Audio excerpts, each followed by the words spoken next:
These systems were mainly designed for a complete thorough cleanup. Whatever the unpronounceable South American stuff, or with an LSD or a drug or whatever else, if you simply sit with your eyes closed, don't mess with your mind, you will become millionfold of ayahuasca.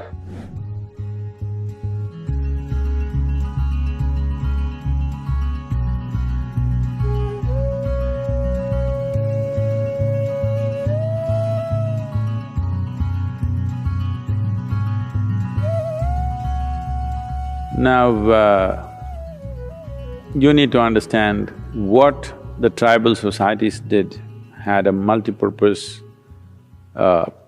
intention.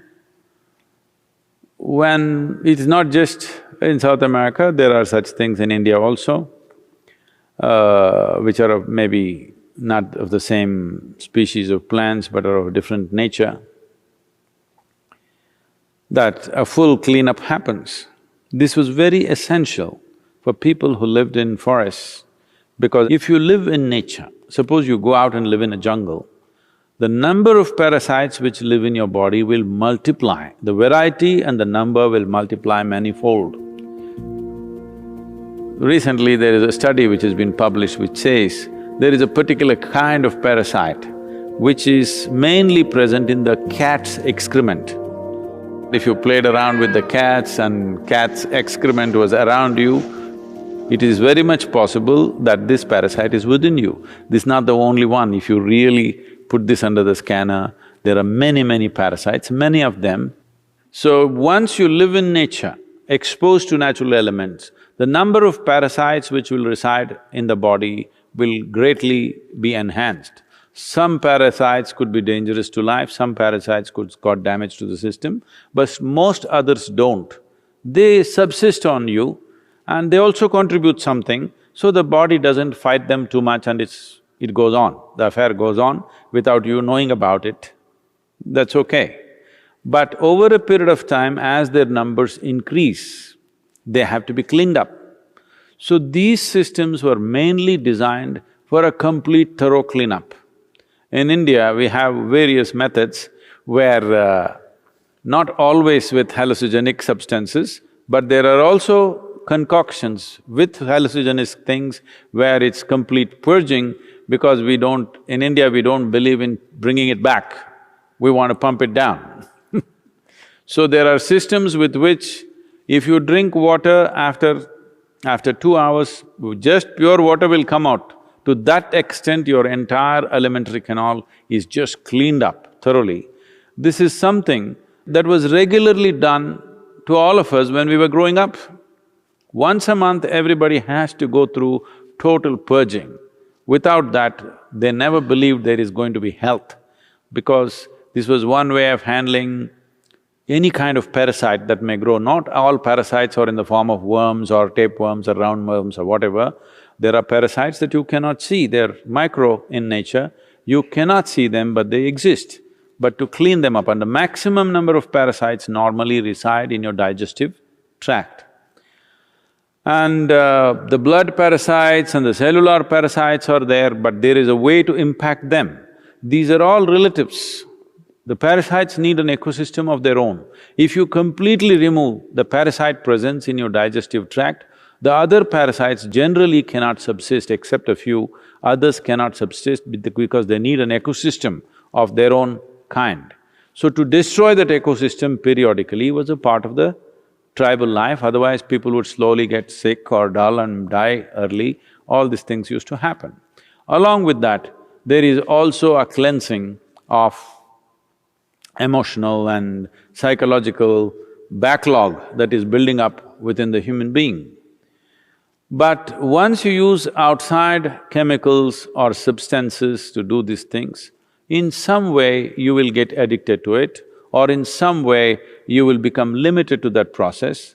But if anybody believes they will attain to consciousness by purging their digestive tract, they need a different kind of treatment, okay? Yes, it definitely cleanses the system, it makes certain things possible. people used hallucinogenic ways of accessing certain dimensions which are largely occult in nature. This is the reason why both in North America and South America, that occult evolved in a big way because they used other kinds of aids to make themselves available to certain possibilities. I want you to understand, just finding a little space in the chaos of your intellect, either with whatever the unpronounceable South American stuff, or with an LSD or a drug or whatever else, is only a temporary excess. And most of the time, this may leave you completely debilitated because one excess of a heightened experience and after that back on the ground, you will be broken. This is just like you were earning, let's say $10 million a year and you were used to spending $10 million a year. Suddenly, next year you got only $1 million. You will be broken because you have $1 million. Whole lot of people, it's their dream to have that $1 million. So, if you rise without earning it, by breaking the mind with chemicals, somehow you rose to some experience and then you came down, then you will see you will be far more miserable than ever before.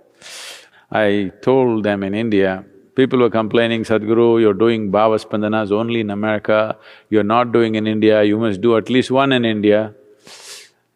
Then I said, for all of you who already done the BSP, minimum 3 times, I will give you one super BSP. Only thing is, for every participant, we need 3 volunteers. Because you need to carry a bucket for each one of them, because they will puke, I hope they won't do the other thing and they will flip, you have to carry them to their lunch, they won't know how to eat, you have to feed them. You'll have… This is what is happening in your South American treatment, okay? You won't know how to do anything, you're like all over, somebody has to put water in your mouth, somebody has to take you to the toilet, otherwise you'll do it everywhere. We can do a super BSP like that without any herb, without any chemical. We can tweak that dimension of you, which is a huge purging on all levels. But don't mistake this for consciousness. Yes, it gives you a certain relief, but it doesn't take you to any place.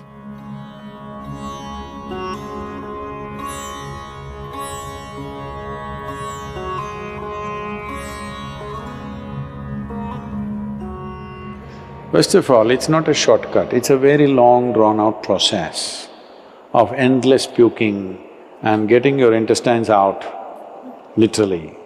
I'm talking about a shortcut.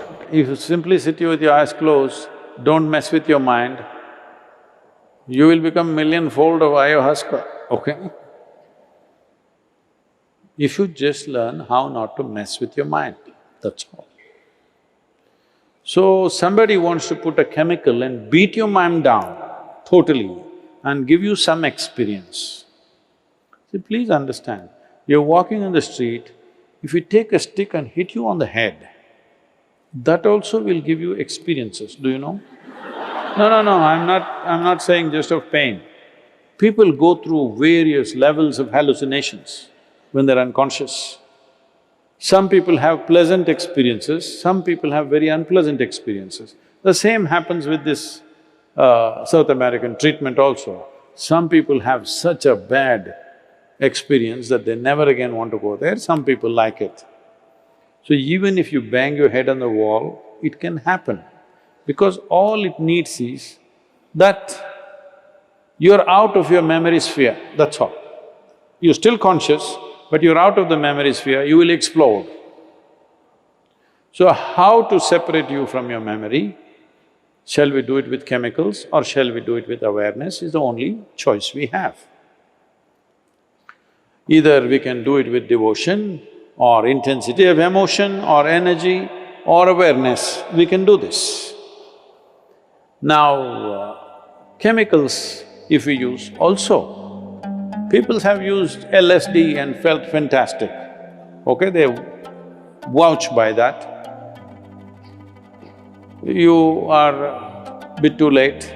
I come from a time when everybody around me was on it, all right? But I was on something else, which all of them wanted. because they knew they go up and they go down. I'm always like this. So, the question is just this: what needs to happen from inside? If you pull it out from outside, do you believe there will be no consequences? Hello? See, we can do one thing. You eat food, it'll take time to digest this. So we pull out your stomach bag and do chuk chuk chuk chuk chuk chuk. Digestion will happen quickly and put it back. It's a good trick.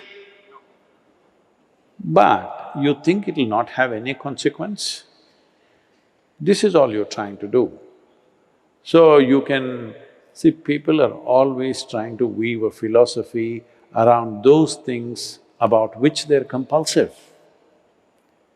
You want to promote your compulsiveness as consciousness. That's the whole problem. Everybody has a philosophy. You ask a drunkard and see why he is drinking, he has a very profound philosophy as to why he is a drunkard. Yes or no? Even ask a thief why he's a thief, he has his own philosophy as to why he's a thief. Everybody, when they want to do their nonsense, they have a philosophy. There is a difference between philosophy, there is a difference between physical dimensions of life. Chemistry is just a physical dimension in a certain way, and there is a big difference between all those things and becoming awakened. It's a completely different thing.